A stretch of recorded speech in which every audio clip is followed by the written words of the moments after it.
Sonnets from a Hat is a delight. I wish I could share it with more of the people that do improv on a regular basis, because I think it really helps you get back to basics of what it is about improv that's joyful. You're being surprised by things. We get random suggestions from the audience every single time, and it's amazing how often you can form these very strong, very interesting connections with what just pops out of the text that was picked randomly. It's amazing, but it's just part of being human that we draw these connections, we identify these patterns.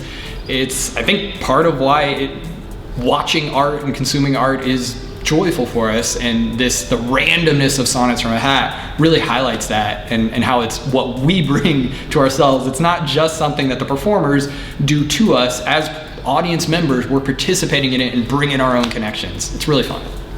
Yeah, I do like the characters that I'm getting to play. The thing I like most about them, especially Edward, is the sincerity behind it. He has very sincere, almost sometimes transparent motives, and I think that's very enjoyable to watch on stage. To me, that's the heart of comedy, is the sincerity that you get, and people being able to resonate and connect with that sincerity there. So even when you're trying to deceive, again, you're coming from that very real, authentic place. I'm drawing on something that's somewhere inside me, which is always interesting and should lead to some reflection sometimes.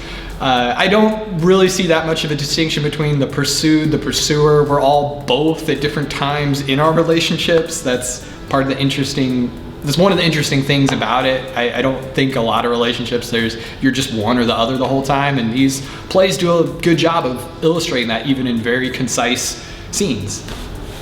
This year, all the years are unique. We do a different selection of scenes each time, and we've been doing it for a lot of years now. What I find is interesting about this show is that I think as we keep seeking to surprise ourselves, we keep finding scenes that are very different angles on love. It's not always just the balcony scene. It's all these other explorations of the things that you don't think about all the time, like the jealousies or the rejections or the hard parts of love. And I think that part is way more interesting than just young lovers falling in love over and over.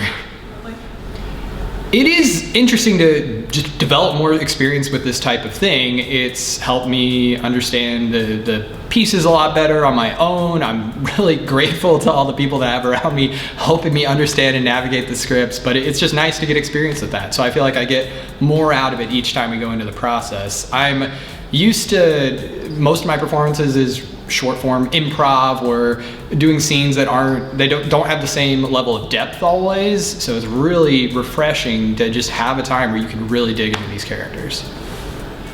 Oh, absolutely. The pieces I get exposed to affect me as a writer. They're essential, I think. If I were just sitting in my apartment trying to conjure up ideas, I would probably just write the same thing over and over. As I get exposed to new ideas, or I'm challenged to learn new accents or new characters, or just meet other real people in the world, I get new ideas for stories. So as a writer, just getting exposed to more art, consuming more art myself, just makes that process of creating art way easier. I think of it always as the art you make is just the overflowing of your cup of art consumption being filled. It's not weird at all to play another romantic pairing of characters with the same person.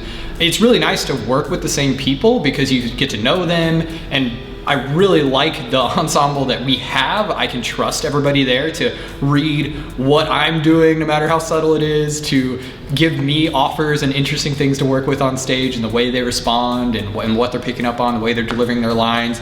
My favorite thing is that I can trust everybody else on stage that I'm with to do that very effectively. It makes the process more enjoyable for me. Maddie is somebody I've played opposite of in a couple different ways, with a few different power dynamics involved in our relationships for the characters. And this one's another unique one. I feel like it's just part of her being a good performer, that it always feels like a unique story we're telling. Yeah, I've been exposed to it before, but this is my first time getting to perform a piece from Women Beware Women. That play's very interesting to me. It feels almost anachronistic in the the comedic themes that it explores. I think people are used to the idea that, oh yeah, Shakespeare's comedy will resonate for centuries ahead of time, but it's just very interesting to see these other ideas where I can think, oh yeah, that could have been lifted from a sitcom that I'd watch on Netflix right now. Like, it's amazing to see this. And I think a testament to the writing that it stands up over time. So very excited to share some of Women Beware Women with everybody. I find it delightful to play contrasting characters. It's very satisfying as an artist to have a challenge like that, and also just get to show that off in a very concise time. It's like getting to put a portfolio of your work out there. It is very fun to get to do. It doesn't feel weird at all. The stories are just separate. I come from an improv comedy background. It's not uncommon to go in a 5-second span to go from being somebody's romantic interest to being the authority figure to being the buffoon really quickly, and that's something I feel comfortable with. Excited to share that with everybody.